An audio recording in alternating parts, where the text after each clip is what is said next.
Hello दोस्तों, मैं doctor Gita Awasthi नई कहानी के साथ आपसे मुखातिब हूँ। दोस्तों, बीच में एक लंबा अंतराल हो गया है। मैं कहानियों के द्वारा आपसे नहीं जुड़ पाई, लेकिन आज नए कथानक के साथ नई कहानी लेकर प्रस्तुत हूँ। दोस्तों, कभी कभी खुशियाँ हमारे आसपास बिखरी होती हैं, लेकिन सामंजस्य के अभाव में हम उन खुशियों को समेट नहीं पाते। यही इस कहानी का कथानक है। कहानी प्रस्तुत करती हूँ, मुट्ठी में बंद खुशियाँ। जिंदगी में कड़वाहट घुली है या मिश्री, ये तो भुक्तभोगी ही जान सकता है। शिवानी की जिंदगी की शुरुआत तो मिश्री से ही हुई थी। अंत कहाँ होगा ये वो भी नहीं जानती। उसे याद आ रहा था, आज से लगभग 30 वर्ष पहले की क्लास और पढ़ाते हुए खन्ना सर। बहुत स्ट्रिक्ट थे खन्ना सर। मजाल है, उनके पढ़ाते समय कोई भी स्टूडेंट ज़रा सा भी अपना ध्यान इधर उधर कर ले, फ़ौरन चीखते थे, you mister get out from my class. उस दिन खन्ना सर नोट्स दे रहे थे।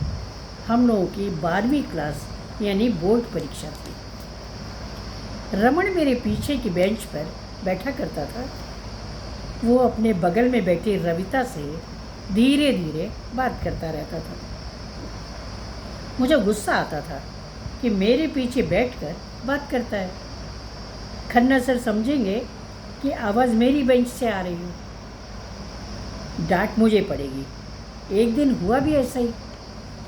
फुसफुस की आवाज़ सुनकर खन्ना सर ने इशारा मेरी तरफ करते हुए कहा था, यू मिस स्टैंड अप। और पूरे पीरियड मुझे खड़ा रखा था। उनके जाते ही मैं पीछे मुड़कर रमन व रविता पर बरस पड़ी थी। तुम लोगों के कारण ही आज मुझे पनिश किया गया है। मैं तुम लोगों की कंप्लेंट करके क्लास टीचर से बोलकर तुम्हारी सीट चेंज करवा दूँगी। रमन ने मुझे सॉरी कहा था। बोला था, शिवानी यकीन करो, हम लोग कुछ ज़रूरी बातें ही कर रहे थे, सिर्फ बुक्स की बात करते हैं, तो एक दूसरे के घर जाकर या लंच में किया करो, पीरियड बात करने के लिए नहीं होते। मैंने बिफर कर कहा था। रमन ने मुझे फिर से सॉरी बोला था और कहा था, आगे से ऐसा कभी नहीं होगा।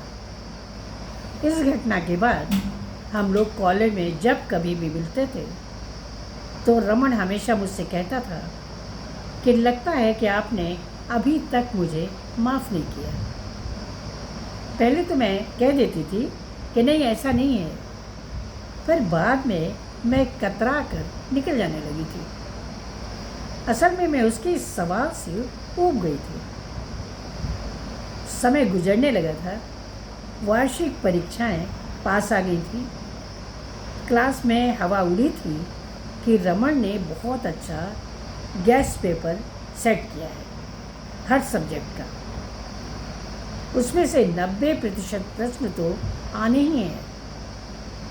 सभी स्टूडेंट्स की तरह मैं भी ललक उठी थी और सारा गुस्सा भूलकर रमन के पास गेस्ट पेपर लेने पहुंच गई थी। मुझे देखकर रमन की आंखों में चमक आ गई थी, जैसे कि बस मेरे लिए ही उसने ये गेस्ट पेपर तैयार किया हो। मैं गेस्ट पेपर ले आई थी और परीक्षा की तैयारी में लग गई थी। पेपर्स अच्छे हुए थे और परिणाम भी अच्छा रहा था। मैंने रमन को औपचारिकता निभाते हुए धन्यवाद कहा था, तो उसने मुझसे फ़ोन पर बार बार इसरार किया था तो मेरे साथ एक कप चाय मॉल में पीना चाहता। मैंने एहसान उतारने का मौका मानकर सहेली के घर जाने का बहाना बनाकर मॉल की तरफ चल दी थी। रमन गेट पर ही इंतज़ार कर रहा था। हम अंदर जाकर रेस्टोरेंट में बैठ गए थे। उसने मेरी पसंद पूछी थी। मैंने सिर्फ चाय कहा था। पर उसने अपनी पसंद का भारी भरकम ऑर्डर दे दिया था। नाश्ते के साथ हमने धीरे धीरे बातचीत करना शुरू कर दिया था।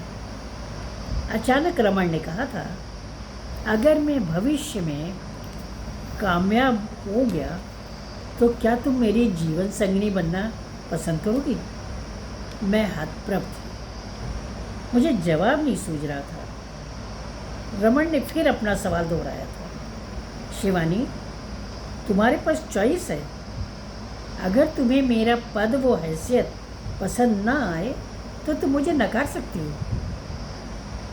उम्र की बहकती हुई भावनाओं से उसका प्रस्ताव स्वीकार कर लिया था। हमने एक दूसरे के फ़ोन नंबर सेव कर लिए थे और अपना अपना भविष्य संवारने के सपने के साथ जीवन में आगे बढ़ चले थे। कभी कभी हम आपस में बात करते थे, हमें एक दूसरे के बारे में पूरी जानकारी रहती थी। मुझे एक प्राइवेट कंपनी में अच्छा पद मिल गया था और मैंने उसे बताया था। रमन ने खुश होकर कहा था, शिवानी, मुझे पता नहीं था। रमन ने खुश होकर कहा था, शिवानी, मुझे पता था कि तुम कुछ अच्छा ही करोगी, पर मुझे ये पता नहीं था कि हम दोनों ही एक साथ अच्छा करेंगे। मेरा भी चयन एक फर्म में एक उच्च पद पर हो गया है। 1 सप्ताह बाद मैं तुम्हारे घर आ रहा हूँ, तुम्हारे मम्मी पापा से मिलने। घर में सिर्फ मम्मी पापा थे। भैया की नौकरी बाहर शहर में लग गई थी और वे भाभी को लेकर चले गए थे। 1 सप्ताह बाद रमन आए थे। काफ़ी बदल गए थे। हम दोनों ही एक दूसरे को अजनबी निगाहों से देख रहे थे। रमन की नज़र में मैं भी काफ़ी बदल गई थी। रमन ने पापा से स्पष्ट शब्दों में मेरा हाथ मांगा था। अपने पद, आय, परिवार और जायदाद के बारे में बताया था।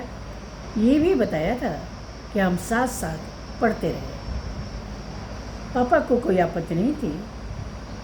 मम्मी ने ब्राह्मण व गुप्ता को लेकर थोड़ी सी आपत्ति जताई थी, पर पापा ने समझा दिया था कि जब ब्राह्मण को आपत्ति नहीं है तो हमें आपत्ति क्यों। और फिर ये ज़माना इन सब बातों पर विचार करने का नहीं है। मम्मी मान गई थी। पापा ने शाम को भैया भाभी से बात की थी और इधर से बात पक्की हो गई थी। रमन अपने परिवार के इकलौते बेटे थे। मम्मी पापा को अपने प्यार का वास्ता देकर मना लिया था।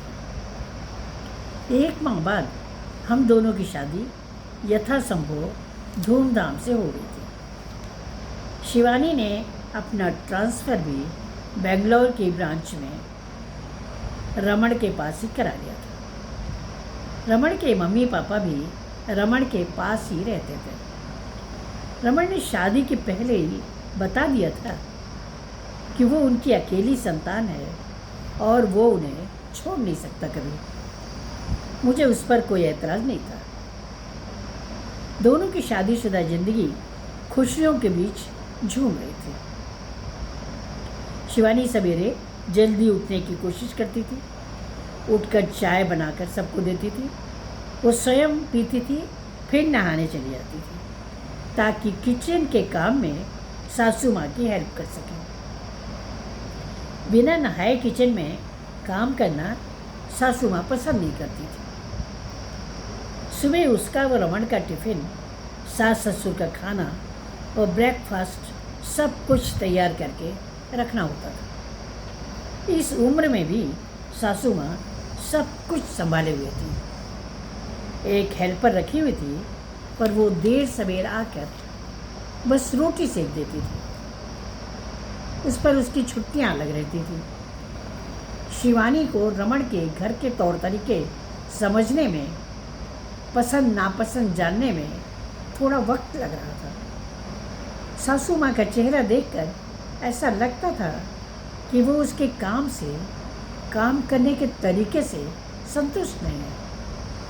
शिवानी पूरी कोशिश करती थी कि सुबह जल्दी उठकर वो तैयार होकर किचन में आ जाए और सासू माँ पर ज़्यादा वर्कलोड ना आए, लेकिन ऐसा हो नहीं पाता था। उसका एक कारण ये भी था कि देर रात तक उसे लैपटॉप पर ऑफिस का काम करना पड़ता था। उसकी शादीशुदा ज़िंदगी पर भी इसकी थकावट का असर पड़ रहा था। वो परेशान सी रहने लगी थी, पर स्वभाव से गंभीर होने के कारण रमन से भी कुछ नहीं कहती थी और सासू माँ की गरिमा का पूरा ख्याल रखती थी। शिवानी ने अपने आप को और अधिक संवारने की कोशिश की थी। इस कोशिश ने उसके चेहरे का लावण्य कम कर दिया था। शिवानी सुबह उठी थी तो घड़ी पर नजर गई थी। अरे बाप रे, ये तो 8 बज गए। वो बुदबुदाई थी और सीधे बाथरूम की ओर भागी थी। नहाकर वो मैक्सी में ही किचन के अंदर चली गई थी अपनी चाय बनाने। सासू माँ रसोई में काम कर रही थी। उन्होंने पलटकर शिवानी को देखा था और आंखें तरी रही थी। फिर कहा था, बहू तुम सूट पहनती हो, मैंने ऐतराज़ नहीं किया क्योंकि उसमें चुन्नी रहती है, सिर नहीं ढकती ना सही, पर ससुर के सामने सीना तो ढका रहता है। पर मैक्सी पहनकर ससुर के सामने आना तो अति हो गई, मुझे पसंद नहीं है। शिवानी ने सिर झुकाकर कहा था, माँ आज देर से उठ पाई थी इसलिए ऐसा हो गया, मैं क्षमा चाहती हूँ, आगे से ऐसा नहीं होगा। कहते कहते शिवानी की आंखों में आंसू भर आए थे। वो कमरे में आकर खूब रोई थी। उसे लग रहा था कि मम्मी की गोद में सिर रखकर खूब रो ले अगर मम्मी मिल जाए। नहाकर बाथरूम से लौटे रमन ने उसकी आंखें देखकर कहा था, रोई हो क्या? उसने कहा था, बस माँ की याद आ गई थी, फ़ोन कर लिया करो, वीडियो कॉल कर लिया करो। कहते कहते रमन तैयार होने लग गए थे। कपड़े चेंज करके वो किचन में पहुंच गई थी कि सासू माँ की नाश्ता बनाने और पहुंचाने में हेल्प कर दे। दोनों टिफ़िन लगाकर वो नाश्ता की व्यवस्था करके वो नाश्ता करने बैठ गई थी। रमन नाश्ता करने के बाद उसका इंतज़ार कर रहा था। रमन उसे रास्ते में उसके ऑफिस में ड्रॉप कर देता था। तन्वी उसकी अच्छी दोस्त बन गई थी। लंच दोनों साथ ही करती थी।